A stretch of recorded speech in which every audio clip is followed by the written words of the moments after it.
What if history isn't missing, but was erased? What if history didn't forget a war, but someone erased it? Because archaeologists found something impossible. Ruins across different continents showing identical destruction. Same patterns, same precision, same moment in time. But these civilizations were never connected. No contact, no trade, no shared history. Yet they all vanish simultaneously. So what caused it? Because the damage isn't random. Entire cities are hollowed out, but surrounding structures are untouched, as if something was choosing what to erase. Then it gets worse.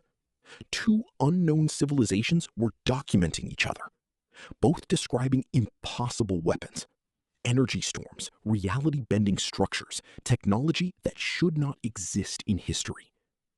But here's the break in logic. Both records stop at the exact same layer. Same point, same silence. No final battle, no explanation, no survivors writing it down. Just a synchronized cutoff across the entire world. And that leaves only one question. If both civilizations disappeared at the same moment, who erased the record that they ever existed? What if I told you we were wrong about the ending? Because the war wasn't just erased, it was being recorded. Deep inside the ruins, archaeologists found something new. Not destruction this time, observation. Structures that don't match either civilization, placed above the ruins, facing downward, like they were watching everything happen. And here's the first problem. These structures show zero damage. While everything else was precisely destroyed, these were left untouched, almost protected. Then it gets worse. Inside them, there were no weapons, no living spaces, just alignment systems, pointing directly at the destruction zones, like sensors or targeting devices. And then comes the detail no one can explain, the timing. Every one of these structures activates at the exact same moment both civilizations disappear. Not before, not after, exactly then. Which means one thing. They weren't part of the war. They were waiting for it to reach a specific point. And when it did, something triggered. Not a final battle, not a collapse, but a controlled erasure. And now the question changes completely. If those structures weren't built by either civilization, then who was watching the war, and why did they decide to end it?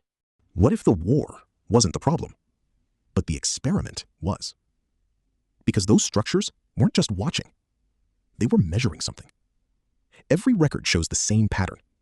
The war kept escalating. Weapons becoming more destructive. Reality itself starting to distort. Until it crossed a specific threshold. And that's when the structures activated. Not to stop the war, but to reset it. Because inside the core, archaeologists found something impossible. A repeating pattern. The same civilizations, appearing, evolving, and disappearing, over and over again. Same war, same escalation, same ending. Like it's been run multiple times. Which means this wasn't history. It was a controlled loop, a test. And it gets worse. Each cycle, the civilizations advanced faster, adapted quicker, got closer to something.